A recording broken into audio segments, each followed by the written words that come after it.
back, guys. As you remember me, my name is Lenore Miranda, and I am here again with my favorite lender. Hi, guys. This is Jenny.King from US Mortgage, and today we are going to tackle another big question from homebuyers.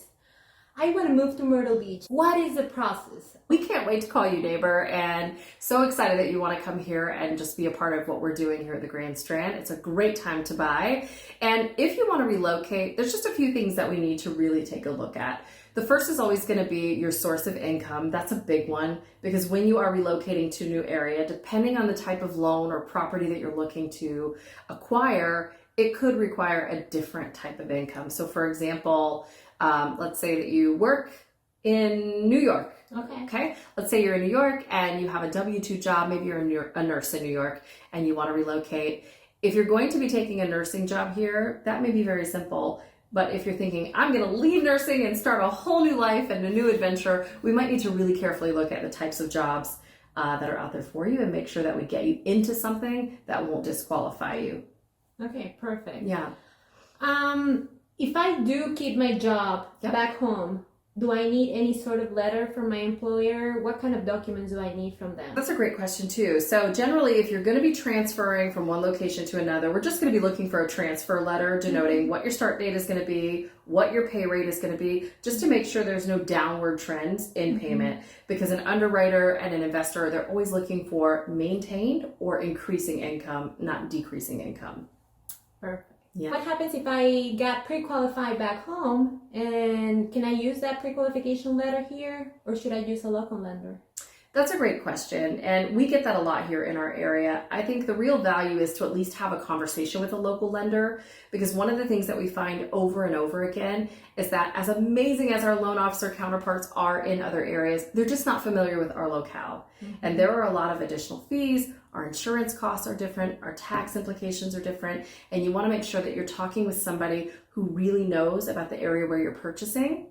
So one, when they're giving you your cost of acquisition, meaning all of those additional closing costs over and above your down payment, that they're giving you real and accurate numbers so there are no surprises at the closing table. So if I want to move to Myrtle Beach, what will be the loan process? Where should I start?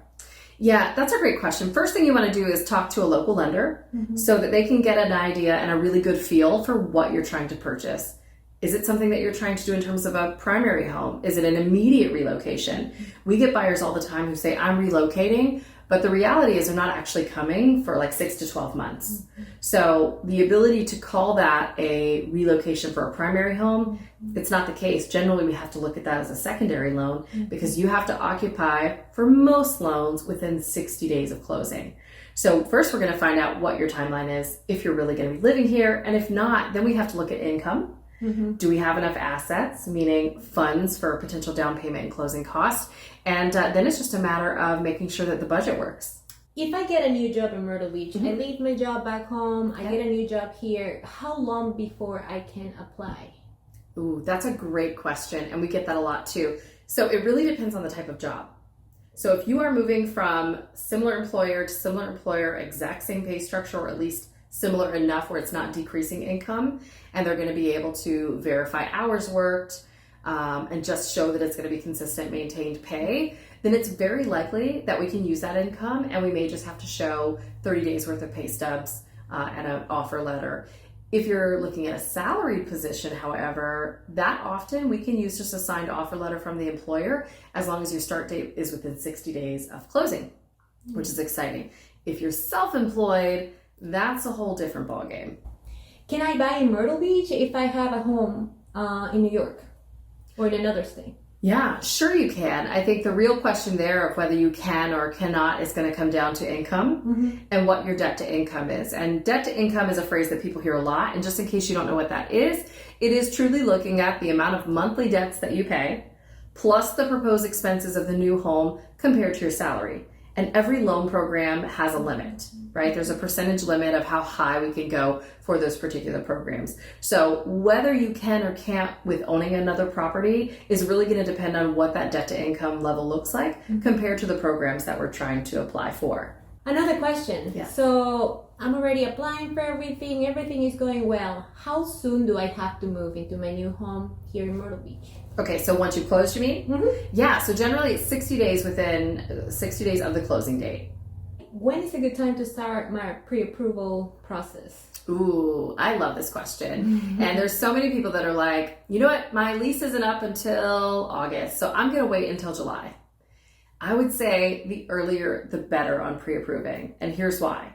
Because if there's anything that comes up that we need to address in the income, or whether we need to build your credit, or maybe we're a little bit shy of those funds that we need for down payment or closing, you want to have time to put that together so that you don't miss your window to purchase. And the ability for us to have you pre-approved early, even if we don't get an official approval, even if there's something standing in between us and getting an approval, it means that we can put that plan in place, and so you'll know exactly what you need to do to be ready. It's all about having a plan, guys. Yes, absolutely. We don't have to pull the plug on anything, but if we know where we're going, then we can eventually get there. Absolutely. What makes you different from other lenders? Is it better to work with a local lender from the place that you're moving in this case Myrtle Beach, or should I keep my friend back home who's a lender as well? What will make the process easier? I think, for the first question, what makes me different from other lenders? I think one of the things that makes me super different is I don't give up.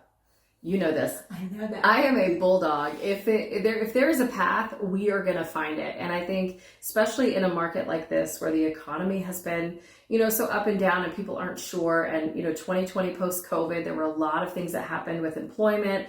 People had gaps in employment. So loans and purchases are more complicated than ever. So you definitely need a lender who is going to fight for you as if it was their own home and loan on the line.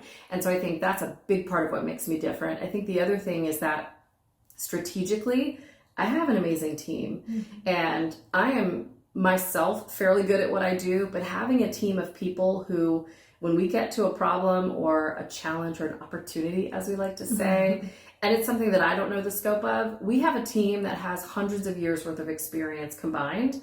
And so we get together as a think tank and go, okay, if we move this here and put this here and, carry the 1 and divide by 2, how do we get there? And I think that is incredibly valuable.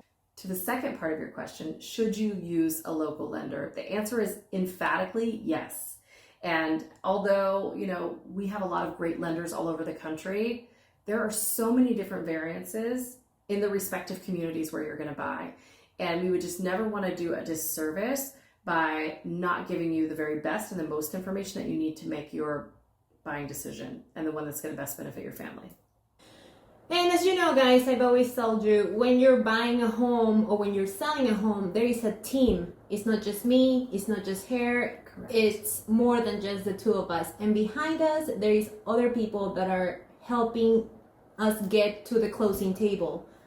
Great relationships are monumentally important. Having that network, and it's understanding who does what and who does it well, right? Like there are certain attorneys that close certain type of transactions more effectively. There are insurance agents that have a better understanding of certain types of policies, and knowing that your team understands the ebb and flow of all of those pieces is monumentally important, not only to making sure it gets done and done well, but also making sure that you get there with as little out of pocket as possible, unless you're simply choosing to bring more money to the table.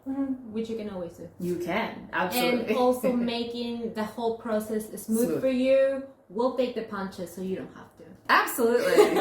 Thank you again for watching. If there is something we didn't cover, again, drop it in the comments, send me a message, send her a message. Absolutely. We're here to help you. If you have any questions, reach out. Yeah. Thank you. Thanks, guys. See you next time.